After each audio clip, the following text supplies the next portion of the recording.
Hello everybody, welcome to yet another student-produced History Brief Resemblance video. My name is Ethan Wang. I am a San Marino High junior currently enrolled in Mr. Peter Picconi's AP US History class. The focus of my video today is the Wounded Knee Massacre.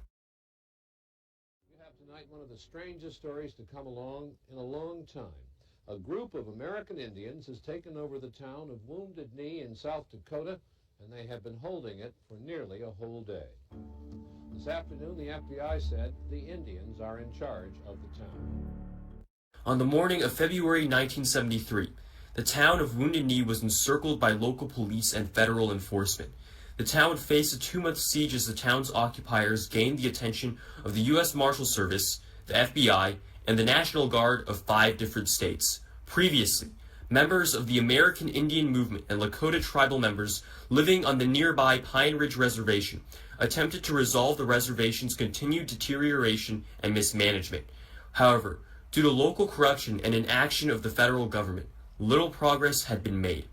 With the U.S. government unwilling to help, supporters of the American Indian Movement occupied the town in hopes of gaining national attention that would force the government to act.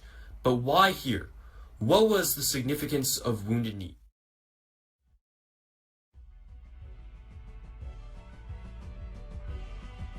In order to understand that, we have to learn the story from many Native American tribes, one of bloodshed, desperation, and betrayal in their struggle to survive.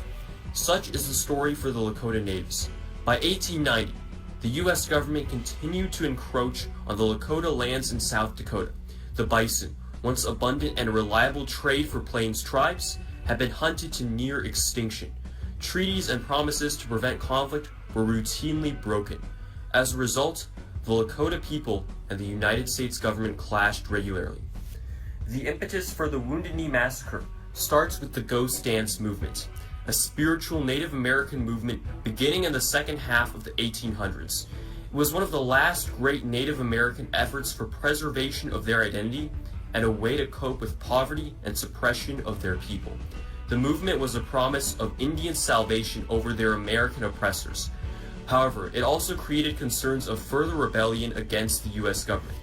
A day before the massacre occurred, the 7th Cavalry Regiment, led by Major Samuel M. Woodside, were tasked with disarming the Lakota people and transporting them to a military encampment at Wounded Knee Creek. While many in the Lakota camp were armed men, almost half of the camp were women and children. In addition to outnumbering the Lakota, Woodside's men would be supported by a battery of Hotchkiss machine guns. Black Coyote, a Lakota warrior, fired the first shot. Eyewitness accounts state that Black Coyote's rifle was discharged as 2 soldiers struggled to seize it.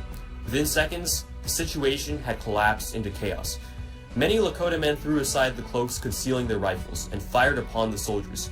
Some had already surrendered their weapons. Regardless, the soldiers returned fire and shot at the Lakota indiscriminately.